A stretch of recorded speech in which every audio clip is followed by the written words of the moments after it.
నల్గొండ జిల్లా మిర్యాలగూడ కేంద్రం దగ్గరలో ఉన్న యాదాద్రి థర్మల్ స్టేషన్లోని 800 మెగావాట్ల యూనిట్ 2ని జాతికి అంకితం ఇచ్చిన ముఖ్యమంత్రి రేవంత్ రెడ్డి థర్మల్ స్టేషన్లోని ఫైళ్లను డిప్యూటీ సీఎం మల్లు బట్టి విక్రమార్క, శాసనమండలి చైర్మన్ గుత్తా సుఖేందర్ రెడ్డి, మంత్రులు ఉత్తమ్ కుమార్ రెడ్డి, దామోదర రాజనరసింహ, ఎంపీ రఘువీర్ రెడ్డి, ఎమ్మెల్యే లక్ష్మారెడ్డి విద్యుత్ శాఖ ఉన్నతాధికారులతో కలిసి ఆవిష్కరించారు. నల్గొండ జిల్లా మిర్యాలగూడ కేంద్రం దగ్గరలో ఉన్న యాదాద్రి థర్మల్ స్టేషన్లోని 800 మెగావాట్ల యూనిట్ 2ని జాతికి అంకితం ఇచ్చిన ముఖ్యమంత్రి రేవంత్ రెడ్డి థర్మల్ స్టేషన్లోని పైలాన్ను డిప్యూటీ సీఎం మల్లు బట్టి విక్రమార్క, శాసనమండలి చైర్మన్ గుత్తా సుఖేందర్ రెడ్డి, మంత్రులు ఉత్తమ్ కుమార్ రెడ్డి, దామోదర రాజనరసింహ, ఎంపీ రఘువీర్ రెడ్డి, ఎమ్మెల్యే లక్ష్మారెడ్డి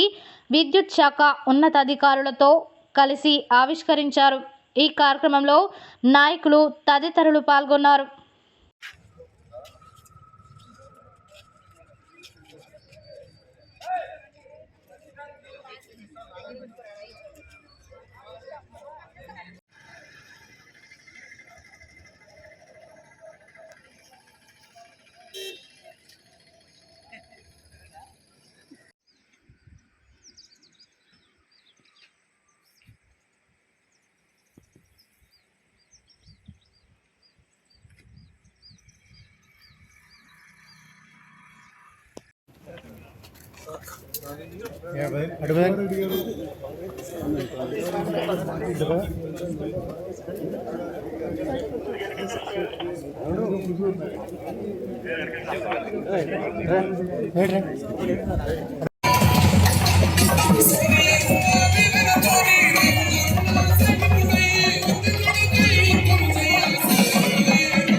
నది మన